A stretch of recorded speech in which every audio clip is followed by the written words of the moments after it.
Hello students, good morning. Welcome to Mehta Digital Classes. Students, as you know that we are studying about our history chapter number 3, ruling the countryside. In this chapter, we have already read about the Rayatwari system, Mahalwari system and impacts of revenue settlements. Okay students, and today we are going to start a new topic from this chapter, cultivation of cash crops. Okay students, let's start the topic. Yes students, जो हमारा ये chapter है इसमें हमने जो last video था, last जो हमारी क्लास थी उसमें हमने कुछ सिस्टम्स के बारे में, एग्रीकल्चर्स को लेकर जो पॉलिसी स्टार्ट की थी ब्रिटिश गवर्नमेंट ने, उनके बारे में हमने रीड आउट कर लिया था कि जो रैयतवारी सिस्टम था या माहलवारी सिस्टम था, इन सब सिस्टम से क्या हुआ था, जो पीसेंट्स जो थे, फार्मर जो किसान थे, उनकी कंडीशन दिन ब दिन क्या होती जा रही थी, काफ़ी मिजरेबल होती जा रही थी। ठीक है ना। और आज हम पढ़ रहे हैं, ये नया एक टॉपिक है, कल्टीवेशन ऑफ कैश क्रॉप्स। जो कैश क्रॉप्स होती है उनके कल्टीवेशन का जो क्या सिस्टम था, क्या पॉलिसीज थी उसके लिए। The 19th century so an increase in the cultivation of commercial और कैश क्रॉप्स। कैश क्रॉप कौन सी होती है, कमर्शियल क्रॉप्स। आपने क्रॉप्स के बारे में, जैसे एक तो दो तरह की क्रॉप्स होती है, एक तो फूड क्रॉप्स होती है और एक कैश क्रॉप्स होती है। फूड क्रॉप्स मतलब जो खाने में की जो फसलें होती है, खाद्यान्न जो फसलें होती हैं वो होती है, लाइक वीट है, राइस है, ठीक है ना। तो ये सब जो खाने वाली जो होती है, जैसे पल्सेस वगैरह है, ये सब क्या कौन सी होती है, फूड क्रॉप्स होती है।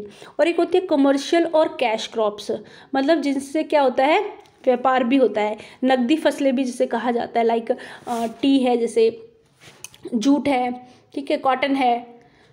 ओके, मतलब जिनको रॉ मटेरियल के रूप में यूज़ किया जाता है। शुगर है, शुगर केन जो है जिससे शुगर बनती है, कॉटन है तो इससे फैब्रिक बनता है, इस तरह से। Few Indian commercial crops such as cotton, indigo, opium, wheat and rice made it the global market under the British raj in India. मतलब ये वाली जो क्रॉप्स है उस समय मतलब बाहर के मार्केट में भी बहुत ज़्यादा क्या हो रही थी, एक्सपोर्ट हो रही थी।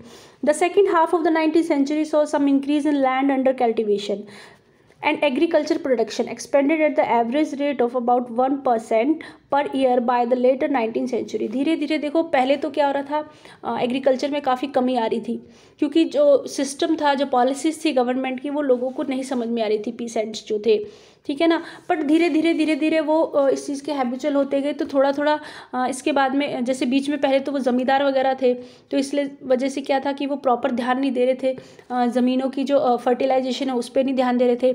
बस उनका काम तो ये था कि क्या लेना, रेवेन्यू कलेक्ट करना था, ठीक है। तो क्रॉप्स पे ध्यान नहीं दे रहे थे, ठीक है, उनकी क्वालिटीज़ पे सॉरी। और बट धीरे धीरे क्या हो गया, जब कुछ पॉलिसीज चेंज की गवर्नमेंट ने, तो ज़मीनें जो थी डायरेक्टली किसानों को दे दी।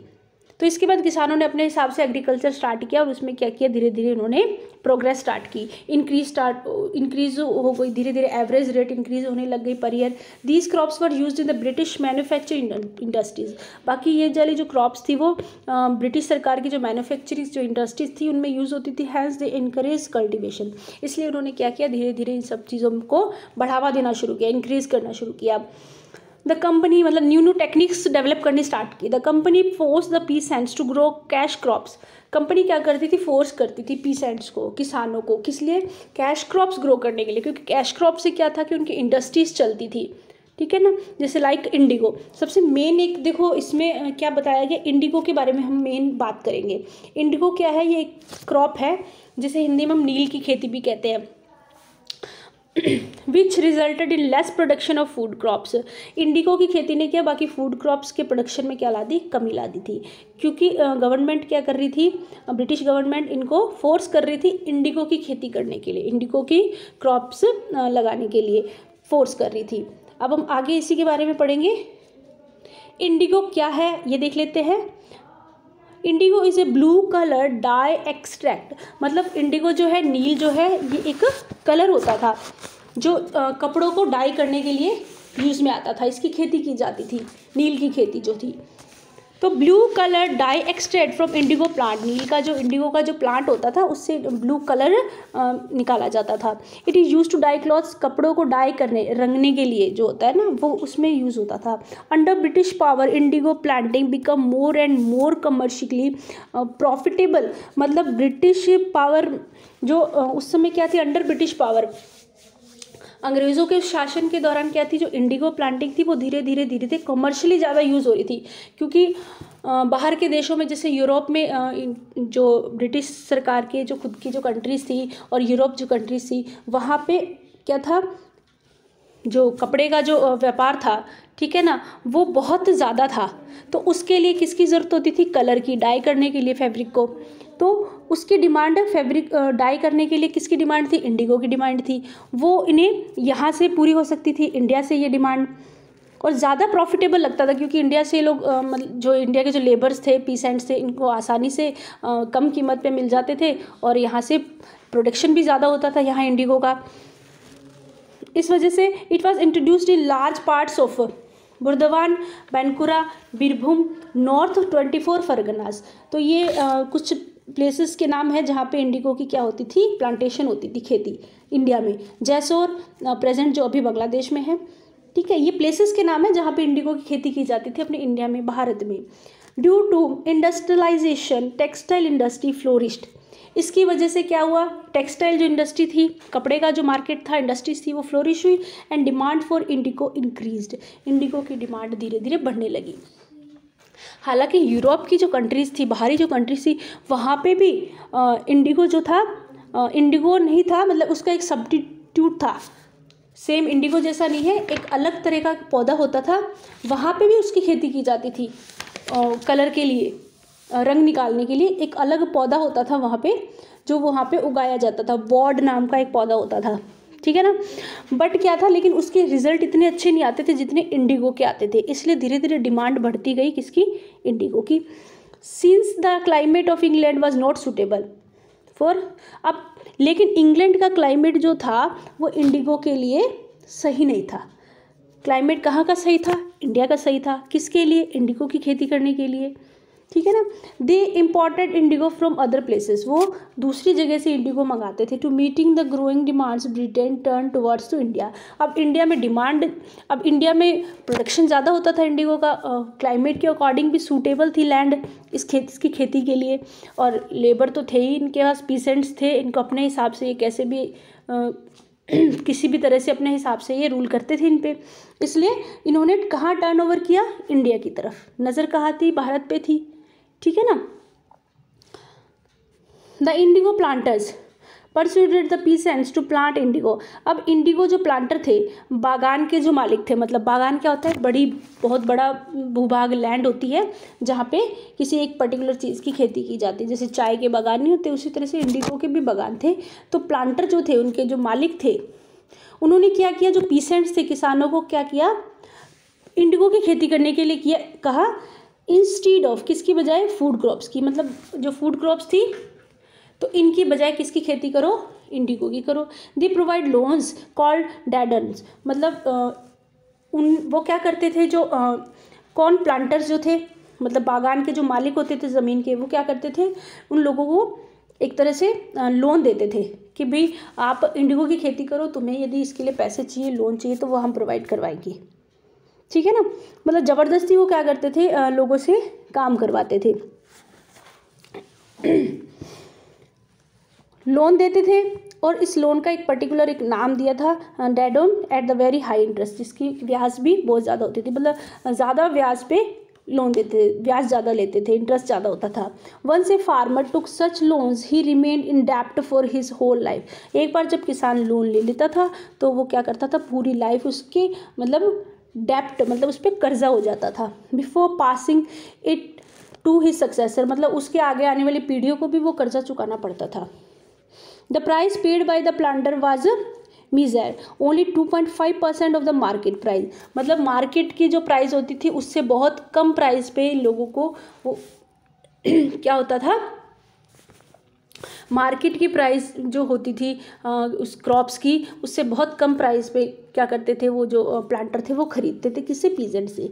The farmers could make no profit growing indigo. अब फार्मर्स को, अब किसानों को किसी तरह का कोई भी प्रॉफिट नहीं हो रहा था। The farmers were totally unprotected from the indigo planters who resorted to mortgage of a destruction of their property. अब देखो किसानों को कोई फ़ायदा नहीं हो रहा था, इसके अलावा उनको अपनी जो प्रॉपर्टी थी वो मॉर्टगेज करनी पड़ रही थी, मतलब गिरवी रखनी पड़ती थी किनके पास में? प्लांटर्स के पास में। If they were unwilling to obey them, यदि वो उनकी बात नहीं मानते थे, लोन नहीं चुका पाते थे, तो क्या करना पड़ता था? अपनी ज़मीन को गिरवी रखना पड़ता था, मॉर्टगेज करना पड़ता था।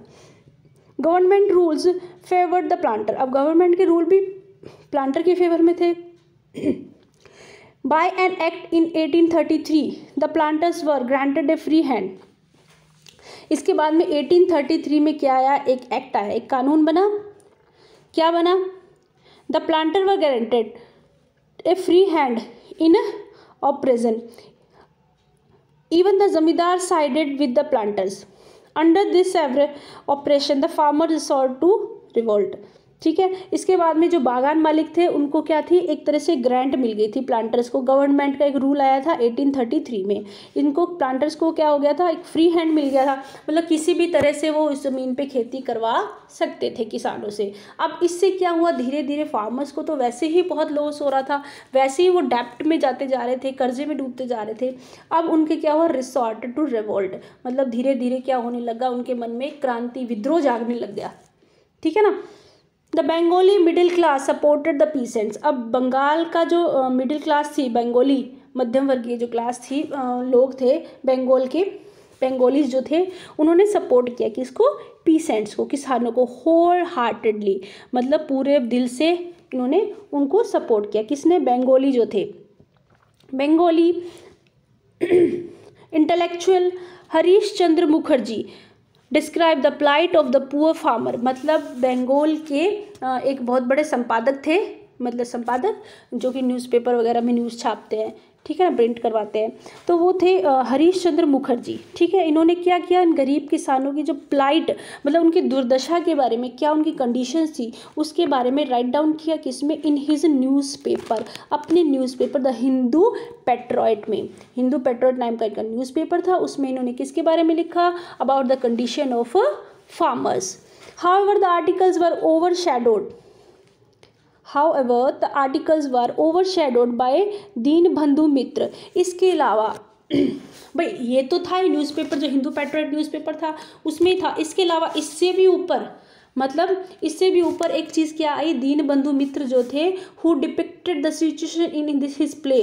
उन्होंने एक नाटक किया, मतलब प्ले नहीं खेले, जब प्ले नहीं होते कि ना, जो मंच पे प्ले खेले जाते हैं, प्ले होते हैं, वो किए जाते हैं। उस प्ले के द्वारा इन्होंने क्या, प्ले का नाम क्या था? नील दर्पण। ठीक है, इस नील दर्पण जो प्ले था ये काफ़ी सक्सेसफुल है। मतलब इस प्ले के द्वारा इन्होंने कंडीशन बताई किसकी? फार्मर्स की, पीसेंट्स की जो कंडीशन थी उसके बारे में बताया। His play control the agitation among the his play created a huge controversy which was later banned by East India company control the agitation among the Indians. मतलब इस प्ले ने, इस नाटक ने बहुत बड़ा हिस्सा दिया, बहुत बड़ा इसका कंट्रीब्यूशन था किसमें? लोगों के मन में क्या जगाने को?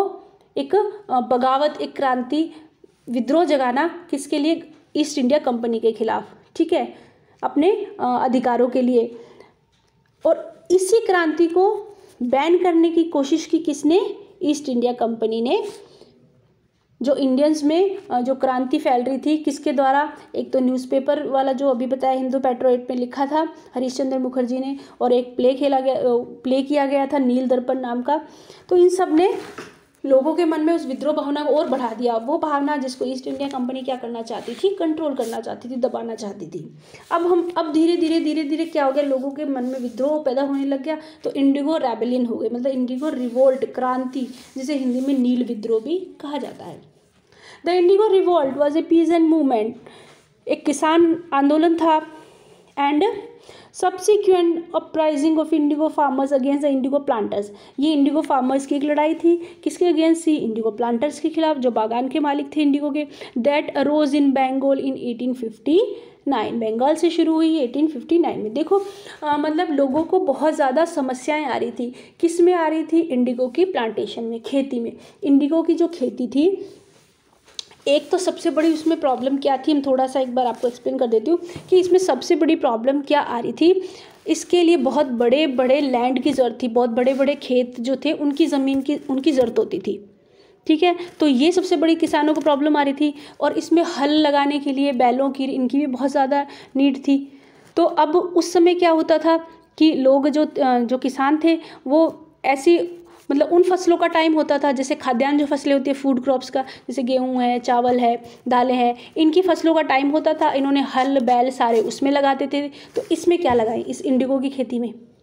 फिर एक सबसे बड़ी मेन जो प्रॉब्लम थी इंडिगो की खेती की करने पे, जो उसकी जड़ें होती थी ना, इसकी जो क्रॉप्स की बहुत ज़्यादा गहरी डीप होती थी, बहुत इसकी रूट्स। तो ये क्या करती थी, इसकी जो रूट्स होती थी इंडिगो की, ये लैंड को पूरी तरह से क्या बना देती थी? अनफर्टाइल बना देती थी। मतलब धीरे धीरे इसकी जो लैंड की जो पावर थी, शक्ति थी, वो उपजाऊपन था, वो कम होता जाता था, क्योंकि बहुत गहरी इसकी जड़ें होती थी जो क्या कर लेती थी, पूरी इसकी पावर को एब्जॉर्ब कर लेती थी लैंड की। फिर कुछ सालों तक वहाँ पे किसी दूसरी फूड क्रॉप की मतलब कल्टीवेशन नहीं हो पाती थी। अब किसानों को ये समस्या हो गई, नील की खेती करें, ठीक है, नील की खेती हो गई, उसके बाद उस फसल पे वो अन्य खाने वाली फसलों की खेती नहीं कर सकते थे। तो ये सबसे बड़ी प्रॉब्लम आ रही थी किसमें? इंडिगो की प्लांटेशन में। इसलिए लोगों में विद्रोह पैदा होता जा रहा था, किसमें? पीजेंट्स में, किसानों में, कि नील की खेती ही करें, उसमें प्रॉफिट भी नहीं हो रहा था और प्लस उनकी ज़मीन भी खराब हो रही थी। तो इस वजह से ये विद्रोह स्टार्ट हुआ। ये हुआ 1859 में, कहाँ? बंगाल से। The revolt started from the village, कुछ गाँव से स्टार्ट हुआ, गोविंदपुर, चौगाछा इन कृष्णनगर, नाडिया डिस्ट्रिक्ट। मेन ये आता है नाम, नाडिया डिस्ट्रिक्ट जो है। विष्णुचरण विश्वास जो थे और दिगंबर विश्वास, ये इनके मेन लीडर्स थे। कौन थे? विष्णुचरण विश्वास और दिगंबर विश्वास। The first leaders the rebellion against the planters, सबसे पहले लीडर थे जिन्होंने प्लांटर्स के अगेंस्ट क्या की? रेबेलियंस की, मतलब रिवोल्ट की, क्रांति की। इट स्प्रेड रैपिडली इन मुर्शिदाबाद, धीरे धीरे ये फैल गई, कहाँ? मुर्शिदाबाद में, बीरभूम में, बुर्दवान में, पबना में, खुलना में और नारियल में, ठीक है। Some indigo planters were given a public trial and executed. The indigo depots were burn down many, मतलब धीरे धीरे लोगों ने क्या किए? इकट्ठी की हुई थी ना जो नील की खेती के जो प्लांट्स को इकट्ठा किया, उनको जलाना शुरू कर दिया। मतलब पब्लिकली वो मोर्चे निकालने शुरू कर दिए किसानों ने। Many planter fled to avoid being caught, और कुछ प्लांटर थे, मतलब लोगों से वो इतना, किसानों से, वो बागान मालिक जो थे प्लांटर से डर गए, तो वो इधर उधर क्या करने लगे, मतलब कहीं पकड़े ना जाए, बचने के लिए क्या हो गए? फ्लड हो गए। The zamindars were also target, उसके अलावा जमींदार भी टारगेट थे। जो रेबेलियस पीजेंट्स थे, क्रांति करने वाले, विद्रोह करने वाले जो किसान थे, उनके टारगेट कौन थे? जमींदार भी थे। द रिवोल्ट बल रशियसली स्प्रेड, मतलब फिर इस क्रांति को धीरे धीरे गवर्नमेंट ने क्या किया? बहुत मतलब क्रूरता से नहीं कहते, जैसे बहुत मतलब लोगों पे इतने अत्याचार की, मारपीट शुरू कर दी लोगों से, उनको दबाने की कोशिश की इस क्रांति को। Large forces of police and military backed by the British government the जमींदार, बहुत बड़ी पुलिस मिलिट्री लगाएगी ब्रिटिश गवर्नमेंट के द्वारा। mercilessly slaughtered a number of peasants, मतलब निर्दयता से लोगों को क्या कर दिया गया? कत्लेआम नहीं होता, जैसे आपने शब्द सुना हो, मतलब लोगों को धड़ाधड़ मारना शुरू कर दिया, कत्ल करना स्टार्ट कर दिया, स्लॉटर करना स्टार्ट कर दिया, बहुत सारे किसको? पीसेंट्स को। British police mercilessly hanged great leader of indigo rebel, और इन्होंने क्या किया? फांसी पे लटका दिया। ब्रिटिश पुलिस ने बड़ी निर्दयता से, क्रूरता से फांसी पे लटका दिया किन्हें? जो लीडर थे इंडिगो रेबल के, किस? विश्वनाथ जो सरदार थे। The revolt had a strong effect on the government which immediately appointed the indigo commission in 1860। फिर इसके बाद में जो क्रांति थी, इसने एक बड़ा मजबूत इसका इफेक्ट पड़ा था कि इस पे, गवर्नमेंट पे। तो गवर्नमेंट ने इमीडिएटली अपॉइंट किया किसे? इंडिगो कमीशन को। इंडिगो कमीशन अपॉइंट किया कब? 1860 में। ओके, 59 में स्टार्ट हुई थी, 1859 में स्टार्ट हुई बंगाल से, और 1860 में कमीशन बना दी गई, जिसमें in the commission report EWL Tower noted that, इसके जो हेड बनाए गए थे, कमीशन रिपोर्ट तैयार की थी EWL ने, उन्होंने एक स्टेटमेंट दिया था, not a chest of indigo reached England without being stained with human blood. ये इनका दिया हुआ एक इस कमीशन की जो रिपोर्ट बनी थी, इसमें इन्होंने एक स्टेटमेंट दिया था। ये फाइनली क्या हुआ? The British government form the indigo commission in 1860 due to Nawab Abdul Latif initiative with the goal of putting an end to repression of indigo planters. फिर इस जो फाइनली क्या हुआ, इंडिगो जो कमीशन हुआ स्टार्ट हुई थी, इसका गठन हुआ था कमीशन का, उसके बाद में इस जो ये विद्रोह चल रहा था, जो रेबिलियन चल रही थी, इसका एंड हो गया। ठीक है, the planter shifted there base, जो प्लांटर थे उन्होंने अपना बेस कहाँ से, बंगाल से कहाँ शिफ्ट कर लिया? बिहार में शिफ्ट कर लिया, being the hub of Indigo cultivation. ठीक है ना, इस तरह से क्या हो गया, इस क्रांति का अंत हो गया। ओके स्टूडेंट्स, ये चैप्टर तो हमारा देखिए कंप्लीट हो चुका है आज। तो इसके बाद हम नेक्स्ट हमारी जो क्लास होगी उसमें हम न्यू चैप्टर स्टार्ट करेंगे। ओके स्टूडेंट्स, आई होप आपको समझ में आ गया होगा चैप्टर। ठीक है, okay, have a nice day.